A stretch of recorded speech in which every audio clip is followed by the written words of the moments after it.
What's going on, guys? Welcome back to yet another Dragon Blaze video. For the disclaimer, I am sick, so I might be coughing in this video, I may not be. Just wanted to get that out the way. But we're going to continue with our investment series, and if you want me to do, I'll do different content between this. I'll probably do another different video soon, but this is important, like I said in the past, because lots of people are currently playing, new people are playing, and they're getting lots of summon tickets for maxing out first impact and second impact, but not third impact. So I can do those, but we're going to keep investing in the third impact because you're going to have to actually get these. And then also fourth impact once more of them coming out. We do have an encouragement event going on here too, so make sure you encourage your heroes. You get a lot of cool, just encourage them. Get their infinity up, built up, so you can get some free rewards there. But we're continuing with the rogues, and I think we're just about done with the rogues here. So this rogue. So when most people actually get the heroes, they don't pay attention to what they do or kind of break them down, and they wonder why they're so good or so bad. So we're gonna continue to break these guys down, so you know what you're investing in, because eventually every hero will be maxed out, whether that's 150 or 100, stuff like that. All your heroes are going to eventually be at max level, whether you invest in them or not. But this is to help you figure out which ones you want to put a lot of your resources in, like when it comes to hero select cards, or when you're doing hero gallery, when you're getting chances to get specific cards or treasure cards for a set hero. This is what you want to be looking for whenever you are trying to find a hero that's going to be the best for your lineup. Your lineup. Specifically, a small number of heroes that you want to focus on to be like your foothold to help you get through the game. Specialized content is Gen, and then you have your world boss, which is nice. I'm not sure how often you guys do world bosses, but it's actually very helpful that you do world bosses since to know that. So let's see what this rogue does. Attacks one enemy and receive physical damage for one enemy upon normal attacks for 7th phase 4 seconds, which is not bad. Every time you hit an enemy, it increases it. So that's not bad at all.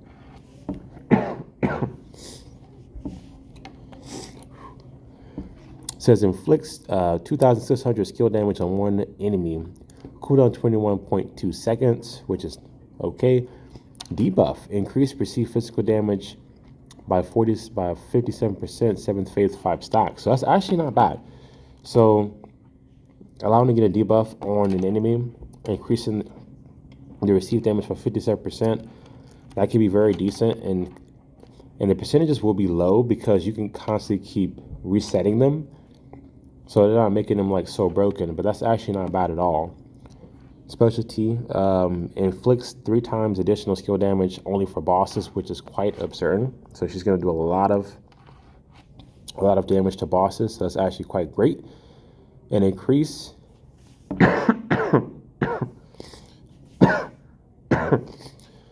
vigor by 3. I'm not sure what that one is actually.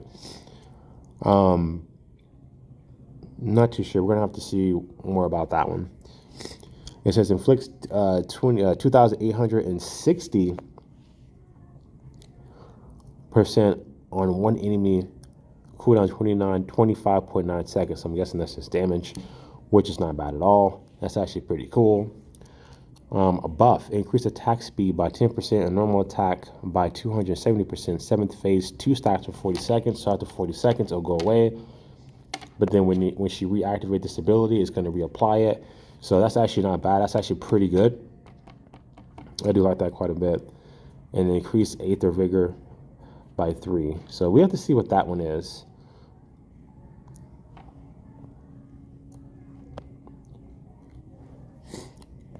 And then signature skill,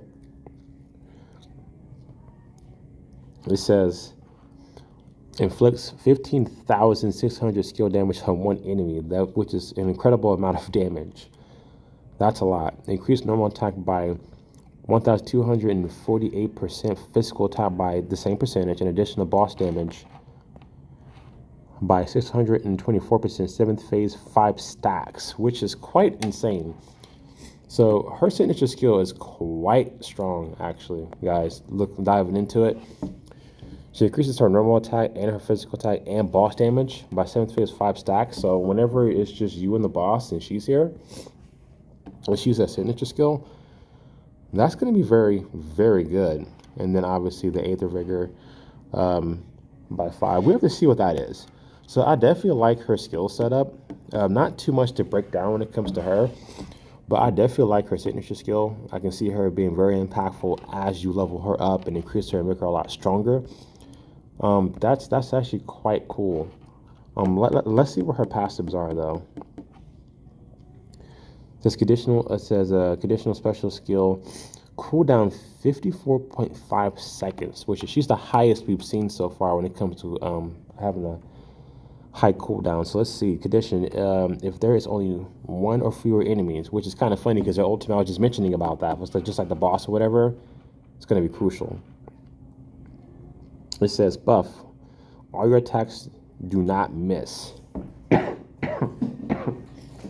Keep that in mind. Buff 1, all your attacks do not miss.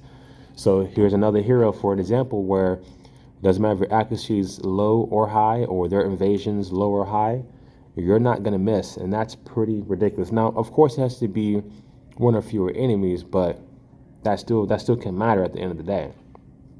Buff 2, increase physical attack by 208%, additional boss damage by 104%.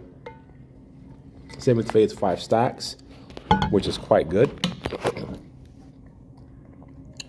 Which is just your boss, basically. Conditional special skill, cooldown 34.3 seconds upon using 10 aether vigor. Debuff, increase received physical damage by 52% for one enemy, which is quite good. 7th phase, 5 stacks.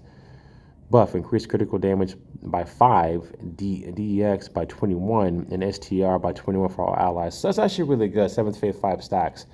That's not bad. Actually, sorry guys, I need to learn how to edit so I can edit that stuff out. But that's actually really good. I like when heroes actually buff your other heroes for all allies. That's actually going to be very, very helpful at the end of the day, especially if you're trying to get through like certain fights and certain bosses or just enemies, because these are main stats you're getting increased plus your critical. So that's going to be very, very good. And then it says buff to increase single attack by 83% for all allies. Again, another round of buffs for all of our guys. 7th phase, 5 stacks, excluding self. So she does not get this one, which is unfortunate, but that's okay. And then consumes 10 aether vigors. Hopefully we see what that is actually, because it does not say that anywhere. Odd smile. It says passive, personal passive, increased physical attack by 234%, normal attack by 234%, and DEX by 62%. Ally aura, increased physical attack by 94%, and normal attack by the same amount, and additional boss damage by 47%, which is good. Rogue aura, increased normal attack by 62%, signal attack by 62%, and boss damage by 31%. So that's quite decent. Specialty, when attacking enemies, inflicts 1,040% normal attack damage and 2,080% additional skill damage upon one enemy, only for bosses, which that's okay. You make it to be a little better, but that's fine. And then specialty 2, when attacking enemies, inflicts 4,160% skill damage on one enemy, gens. So that's actually not bad. That's pretty good. Not bad. Emotional Tide. So this is basically like your war boss's passive, because that's basically what these are going to be for. This is basically for the war boss. Personal passive, increased normal attack by 530%, physical attack by the same percentage, additional boss damage by 265%, and DEX by 141%. So basically powering herself up as much as possible to take down your world bosses, which is not bad. And it says ally aura, increase melee attack by 212%, signal attack by the same percentage, and normal attack by the same percentage, which is quite good. I mean, powering up, getting stronger is what we want, especially if your character is very weak. This will definitely help out for sure. Like in this hero so far, Rogue Aura, increase normal attack by 374%, signal attack by the same percentage, additional boss damage by 187%, which is not bad. And its specialty, when attacking enemies, inflicts 2,080% normal attack damage and 6,240% additional skill damage on one enemy, which is not bad. So breaking her down, she seems very straightforward, just wanting to get stuff done, just getting powered up and trying to take down bosses and take down certain enemies. So she's kind of a straightforward hero to kind of go to, not too much thought process behind her. And then obviously increase your normal attack by 340%. It will be higher as I enchant her more. And increase your physical attack by the same percentage, I believe. Yep. And then your world bosses damage by 204%, which is your world bosses. And then perfect analysis. So what is this one? It says infinity passive. Personal passive, increase additional boss damage by 88% and DEX by 50. Ally or increase normal attack by 94%. Physical attack by 110%. Specialty 1 upon using inflicts 1,144 normal attack damage on and 3,432% additional skill damage on one enemy only for bosses, which is okay. Once upon using back attack, inflict 1,300% normal attack damage and 3,900% additional skill damage one enemy only for bosses. So that's okay. So this is actually pretty decent. It's only for your bosses, so it's not bad. I mean, as you level up, the passes and stuff will get stronger, and then obviously your passive at the bottom will obviously get a lot stronger as you level up and progress. So, sorry guys, I'm so sick. So my overall thoughts on this hero, well, she's good. You just have to be able to power her up and gear where you want to. She's very straightforward. Just getting down to the nitty gritty, trying to take out bosses, trying to take down heroes. She's very good at powering up teams and herself. She's really straightforward, just all around. If you don't like to think about so many things, she can kind of go in there and get the job done. I mean, but there's so much more to her that you could probably accomplish as long as you power her up and make her stronger. I can definitely see her being a decent contender and then trying to get through the game. But it just depends on how far this game evolves, because all these breakdowns are just my personal opinions because I've used these guys. And, I mean, she's decent. Not bad, not good. She's pretty decent. She could be in a decent spot. And as she gets stronger, she'll probably be even better. It's just right now she's not as strong as I would like her to be. So, which I have to invest in her. Would I? Probably not right now, but I'm going to regardless when I buy packs.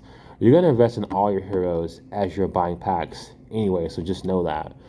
But I hope you guys like this video. Sorry for me coughing. I'm going to have to try to learn how to edit these videos out. Trying to get better. I was going to make a video, but I wanted to get another one out for you guys, at least for this week. So I may make another one in the next couple of days. Try to get better first. But until next time, guys, I will see you for the next one.